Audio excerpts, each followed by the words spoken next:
Assalamualaikum warahmatullahi wabarakatuh. Saya Yudi Pramuka, tukang bubur ayam dari Parung, YouTuber politik tertua di semesta. Ini gara-gara soal Hasto ini saya agak terlambat ini jualan buburnya nih. Harusnya udah siap. Ini jam 5.44 ya. Jam 6 saya harus sudah berangkat. Tapi kayaknya harus jam 6:15. Itu air belum mateng, air tehnya.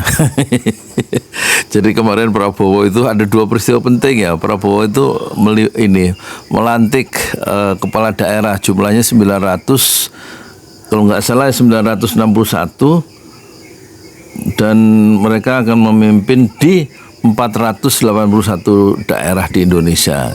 33 gubernur yang dilantik Prabowo itu di Istana Merdeka. Terus 33 wakil gubernur, ya kan. Kemudian ada 363 bupati dan wakilnya ada 362. Yang satu kemana tuh? Terus wali kota ada 85 orang, wakilnya ada 85, wakil wali kota 85 ya. Ini total jadi Prabowo kemarin melantik 961 kepala daerah dari 481 wilayah di seluruh Nusantara. Saya kok apal? Ya saya apalin barusan supaya kelihatan pinter gitu loh, kelihatan siap gitu. Nah, tapi kemarin itu ada peristiwa penting. Hasto ditahan ya, kasih baju oranye di borgol, tapi masalahnya dia masih masih cengengesan kalau bahasa Betawi, bahasa Jawa masih senyum-senyum. Karena dia tahu hukumannya nggak akan berat ya, di bawah 4 tahun paling berapa. Dan responnya PDIP gercep, dia gerak cepat, ya kan. Kalau kata Prabowo setelah dilantik yang 961 kepala daerah itu kan langsung, ya kan tanggal 20, tanggal 21 sampai 28 mereka akan di Gembleng, ada pelatihan di Magelang itu, ya kan. Dan tentu mereka siap-siap kesanakan semua. Nah, muncullah surat perintah dari Megawati PDIP bahwa mereka khusus yang dari kepala daerah dan wakil kepala daerah dari PDIP untuk menunda perjalanan ke Magelang. Kalau sudah ada di tengah perjalanan dihentikan, nunggu perintah berikutnya. Dan juga bersiap-siap dengan commander call. Apa sih commander call itu? Jadi ini ada suatu bentuk ya perlawanan dari PDIP terhadap pemerintah ya, terhadap rejim Prabowo ya. Bahwa dia tidak suka ya, tidak rela, tidak legowo ya. Hasto sebagai sekjen PDIP itu ditahan kan gitu. Ya sebenarnya sih nggak usah begitu. Dulu Habib Rizik itu gara-gara bukan urusan suap ya, sebagaimana yang dituduhkan KPK ke Hasto itu kan menyuap dalam konteks PAW, pergantian antar waktu yang akan diisi oleh Harun Masiku yang bukan nomor urut 1 tapi ya begitulah dibikin satu usaha suap ke Wahyu Setiawan yang ketua KPU yang sudah dihukum penjara dan udah keluar itu loh. Ini kejadian tahun 2020, 4 tahun yang lalu. Tahun 2020 Habib Rizik waktu ada masalah dia nggak ada kepikiran untuk ngajukan banding. Pokoknya dia begitu dihukum 4 tahun gara-gara informasi kesehatan ya, dan membuat kerumunan di perkawinan anaknya di Petamburan itu, dia dukung 4 tahun, udah masuk 4 tahun ya. Di borgol, tangannya di borgol, kemudian seluruh anak buahnya dibunuh ya begitulah. Lebih besar cobaan yang diderita oleh siapa namanya itu, Habib Rizik Syihab. Nggak cengeng tuh dia tuh, jangan cengeng gitu loh maksudnya. Tapi ya beda sih, kalau Habib Rizik kan perjuangannya nggak persoalan uang, nggak persoalan harta, nggak persoalan tahta, dia persoalan nilai kan. Saya ngurusin itu, matiin kompor.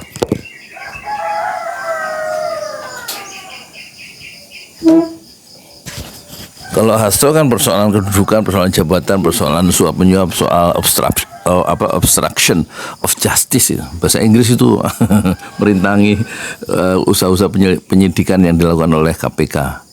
gitu. Jadi katanya ya begitu, saya nggak tahu detailnya, tapi dia memerintahkan penjaga rumahnya untuk ngasih tahu Harun Masiku kalau akan ada OTT gitu ya. Sudah ada OTT, tapi terus kemudian suruh ngasih tahu Harun Masiku, penjaga rumah akhirnya memberi kesempatan ke Harun Masiku untuk kabur. Ya, bukan hashtag kabur aja dulu. Dia nggak keluar negeri. Di keluar negeri ke Singapura balik lagi, kan ada CCTV-nya itu. Tapi sampai sekarang dia ngilang, gitu. Dia kabur aja dulu dia. 4 tahun kaburnya. Jadi sebenarnya kita ngelihat intinya ya dihadapi aja gitulah. Namanya negeri-negeri kita ya. Ya kalau kezaliman penguasa, kalau merasa dilakukan perbuatan zalim itu ya nanti sejarah yang akan menghukumnya ya. Tapi masalahnya saya agak susah ngomong sama Hasto ini, kan Hasto itu non muslim ya. Mau ngucapin sabar ya moga-moga sih sabar gitu ya. Habib Rizik itu kurang apa, tanggal 7 Desember tengah malam 7 santrinya dibunuh oleh Polda Metro Jaya ya. Polisi Polda Metro Jaya dibunuh, disiksa, dibunuh, ditembak dalam jarak dekat dengan 19 peluru. Ya, kemudian tanggal terus ditangkap ya. Tanggal 13 Desember Habib Rizik ditangkap di Borgol. Bukan jadi tersangka. Ya semuanya ditangkap aja semau-maunya penguasa kan. Terus yang nama orang mati itu di jalan ya dibunuhnya semau-maunya. Kesalahannya nggak ada itu anak-anak muda itu ya. Itu kalau pemerintahan zolim, rejim Jokowi kan rejim yang zolim ya, rejim yang kejam, rejim yang jahat ya. Dibunuh 6 orang itu kan mati tuh. Ya kan nggak bisa hidup lagi. Jokowi ya diam aja terhadap perbuatan jahat yang dilakukan oleh aparatnya itu. Itu menunjukkan kalau dia diam berarti setuju kan gitu. Pembunuhan itu. Coba gimana kalau yang dibunuh itu misalnya anaknya Kaisang atau Gibran dibunuh semau-maunya oleh aparat, ngamuk nggak dia tuh? Ngamuk lah sebagai orang tua ya.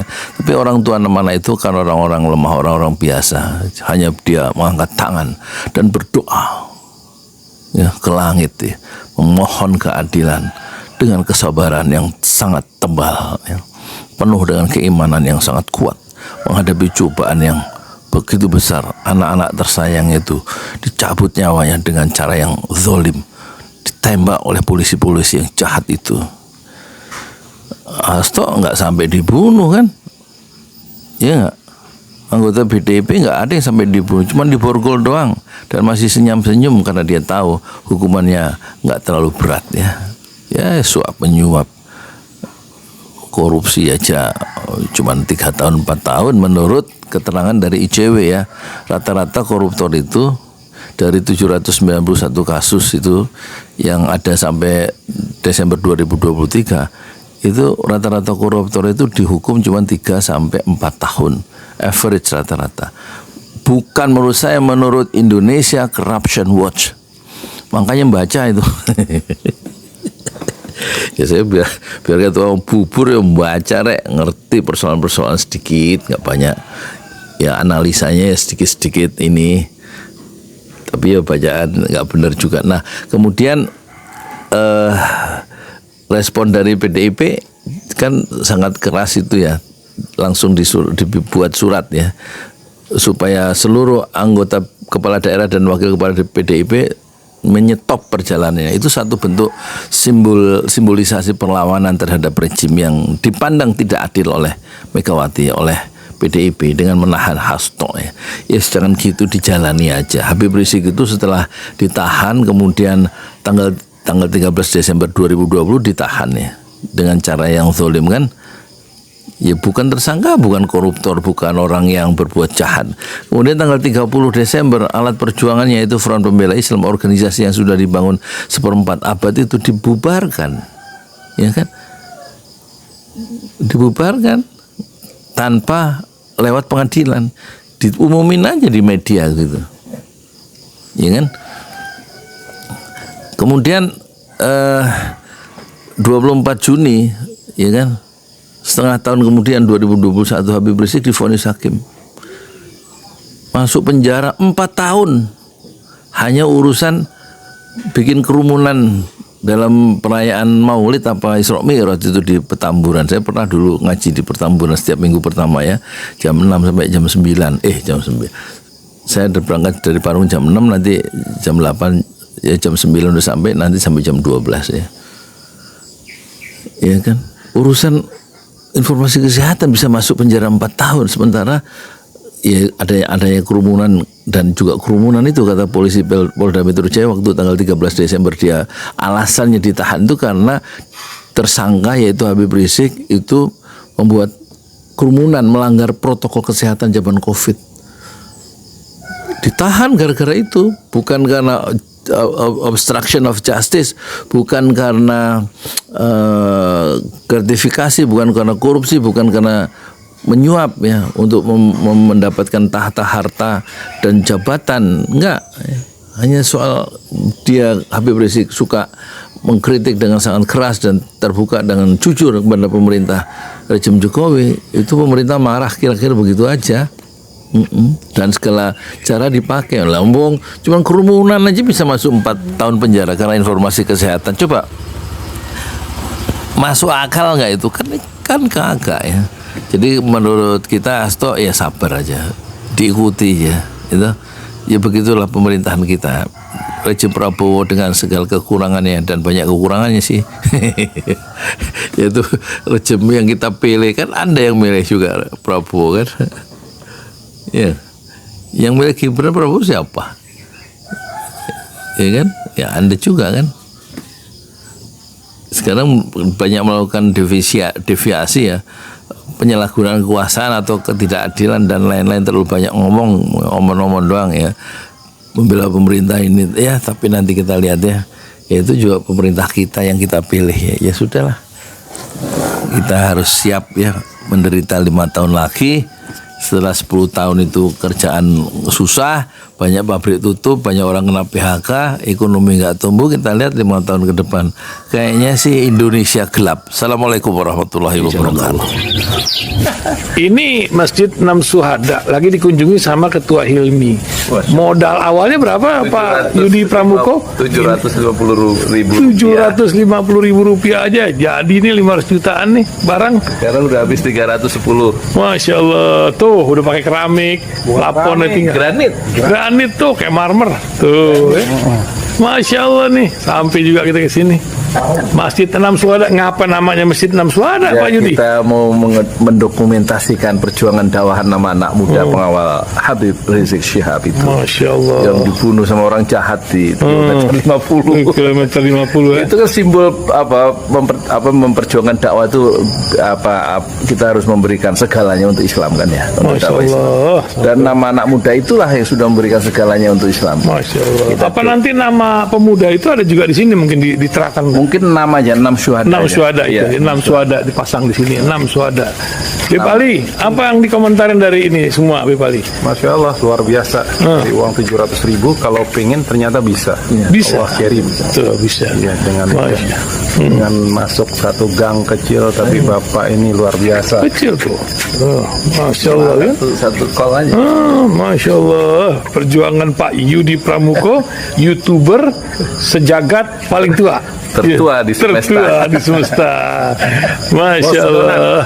Tukang donat. Tukang donat dari Paru. Ini saya laporkan dari lapangan ini, langsung dari Masjid 6 Syuhada. Masya Allah. Dan ini dia. Dalam lihat lah.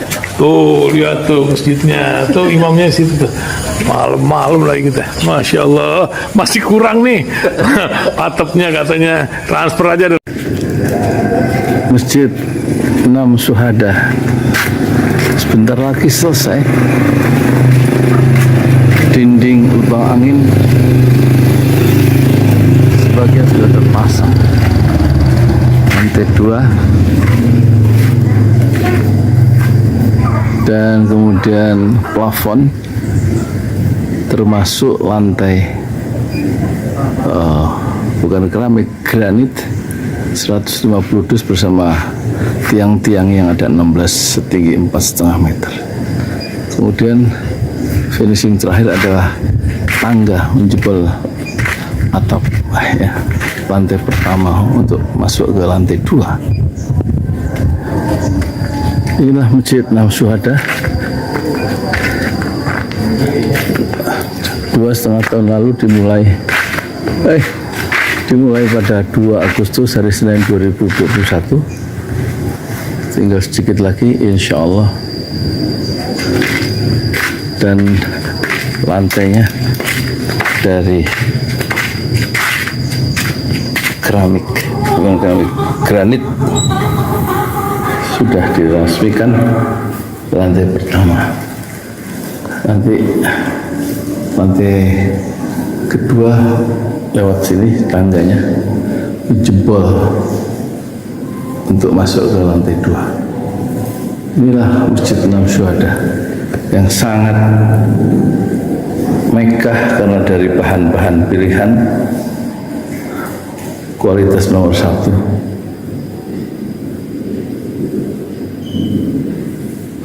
Tinggal sekitar 80 juta lagi finishing lantai atas selesai, insya Allah.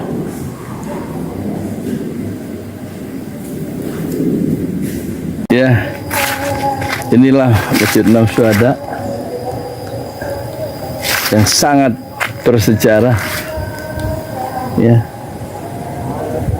dalam sejarah dakwah Indonesia modern, insya Allah, karena ini dibangun dalam konteks kezaliman rejim penguasa yang sudah membunuh 6 santri dari front Laskar Front Pembela Islam, dan kita abadikan pengorbanan dan perjuangan dakwah mereka, sehingga kita sebut namanya Masjid Enam Syuhada.